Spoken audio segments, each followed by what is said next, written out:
పౌలు ఓడ ప్రయాణం చేస్తూ ఉన్నాడు. సముద్రములో ఓడలో ఆయన తరలించి తీసుకుని వెళ్ళిపోతూ ఉన్నారు. దానిలో ఈయనతో పాటు 270 సుమారు మంది ఓడలో ఉన్నారు. పెద్ద ప్రయాణం జరుగుతూ ఉంది. ఈ సముద్రంలో వీరు మరొక దేశానికి, మరొక ప్రాంతానికి వెళ్ళాలి. మధ్యలో సముద్రం తుఫాను ప్రారంభమైంది. భయంకరమైన తుఫాను. ఆ తుఫాను ఎలాంటిది అంటే, కొన్ని సందర్భంలో అంట రాత్రి ఏంటో పగలేంటో తెలియలేదంట. ఎక్కడికి వెళుతున్నామో ఓడ ఎటు వెళ్ళిపోతుందో తెలియదంట. అంత భయంకరమైన తుఫాను. దానిలో భయం వేసింది. తినే ఆహార పదార్థాలన్నీ సముద్రంలో పడవేశారు, ఓడ తేలిక చేయాలి అని. ఆ ఓడ సామాగ్రిని సముద్రంలో పడవేశారు, ఓడను తేలిక చేశారు. అయినా ఓడ కొట్టుకుంటుంది ఆ తుఫాను అలలకి.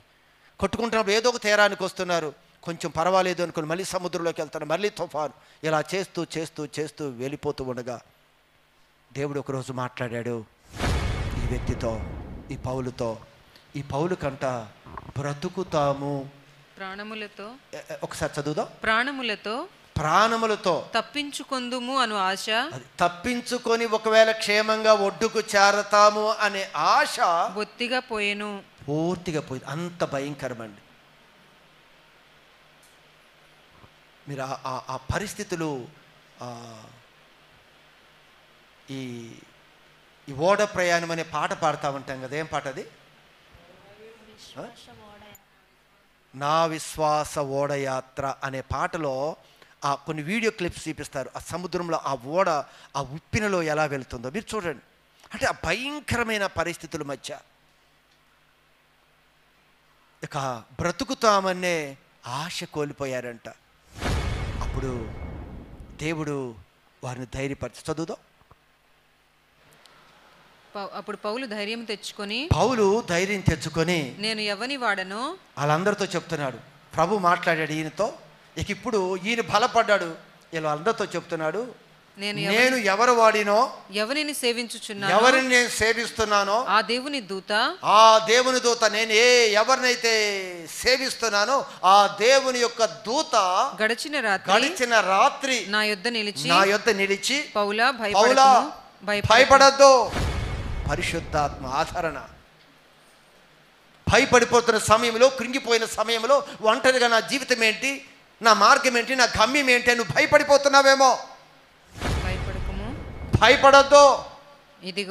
ఇదిగో నీతో కూడా ఓడలో ప్రయాణిస్తున్న సుమారు 270 మంది ప్రయాణికులు అందరి గురించి చెప్తున్నాడు. ఏమంటున్నాడు? నీతో కూడా ఓడలో ప్రయాణమైపోవచ్చున్న వారందరినీ దేవుడు నీకు అనుగ్రహించి ఉన్నాడు, నీ చేతులకు అప్పగించాడు. నువ్వు ధైర్యంగా ఉంటే వారందరిని నువ్వు కాపాడు. నీ పని అది. ఒక్క ఆత్మ కూడా పోదు, ఒక్క వ్యక్తి కూడా మరణించడు. చూసారు ఎంత బాధ్యత అప్పగించాడు. ఈయనే బ్రతుకుతాననే నమ్మకం లేకపోతే దేవుడు ఎప్పుడైతే ఆదరణ ఇచ్చాడో, నీకేం కాదు, నీ జబ్బేం కాదు, నీకు మరణమేం రాదు, ఎందుకమ్మా భయపడతా, నీకేం కాదు అని మాట అనగానే పౌలుకి మరలా పరిశుద్ధాత్మ తనతో మాట్లాడుతూ ఉండగానే ధైర్యం వచ్చిందంట. ఆ ఓడలో ఉన్న సుమారు 276 మందితో ఆయన మాట్లాడుతున్నాడు. పౌలు 14 రోజుల నుండి మీరేమీ పుచ్చుకొనక తినలేదంటే. ఏం తింటారండి? ఎప్పుడు చచ్చిపోతామో, ఇది ఎప్పుడు మునిగిపోతుందో తెలియదు. ఇది పైకి వెళ్తుంది, కింద పడిపోతుంది, పైకి లెగుస్తుంది, కింద పడిపోతుంది. ఏం తింటారు? అన్నవాహారం ఉన్నదేదో కొంచెం ఉంచారు. ఈ భయానికి చచ్చిపోతాం ఎటు అని ఉపవాసం ఉన్నారు, ఏడుస్తున్నారు. ఏదేదో వాళ్ళ ప్రార్థనలో, వాళ్ళ పూజలో, వాళ్ళ భక్తిలో ఏదో ఉన్నారు. ఈయనైతే నేను సేవించే నా దేవుడు దూత రాత్రి వచ్చి నాతో మాట్లాడాడు, మీకేమీ జరగదో, తినండి భోజనం. వాళ్ళందరితో అన్నం తినిపించాడండి. వాళ్ళందరితో సముద్రంలో తుఫానులో ఉండి అది 14 రోజులు ఆహారం లేక ఉన్నవారితో ఇదిగో దేవుని ఆత్మతో నింపబడిన ఒక భక్తుడు అందరి చేత ఏం చేయించాడు? ఆదరణిచ్చి ధైర్యపరిచి భోజనం పెట్టాడు. సరే, ఇవన్నీ కూడా తర్వాత మీరు చదవండి. అద్భుతంగా ఆ ఓడ బద్దలైపోయినా ఎవరిని కూడా పోగొట్టుకోకుండా ఓ సమయంలో ఏమైపోయింది? ఓడ బద్దలైపోయింది, ముక్కలైపోయింది. అనుకొని ఉంటారు వీళ్ళు, ఇదే ఏంటి, ఈయన దేవదూత మాట్లాడాడంట, ఈ ఓడేం కనపడింది ఇప్పుడు? నిన్నటిదాకా ఊగింది, ఎట్టగొట్ట వెళ్ళిద్దిలే, ఊగినా ఏదో చెప్పాడులే అనుకున్నాం. ఇప్పుడు ఈ ఓడ కాస్త ఏమైపోయింది? బద్దలైపోయిందట, ముక్కలైపోయింది ఓడ. తలోక చక్కని పట్టుకొని కూర్చున్నారు. ఇప్పుడు సముద్రమో తుఫానో ఓడ బద్దలైపోతే ఏయో చెక్కలు బద్దలు ఉంటాయి కదా, వాటిని పట్టుకున్నాడేమో ఒక్కొక్కడు. అప్పుడేమనుకుంటారు, నిజంగా ఈ దేవుడు కాపాడతాడా? పౌలు నిజంగా దేవుడి మాట నమ్మి ఖచ్చితంగా వీరందరినీ మీలో ఎవ్వరు పారు అని నా దేవుడు చెప్పాడు.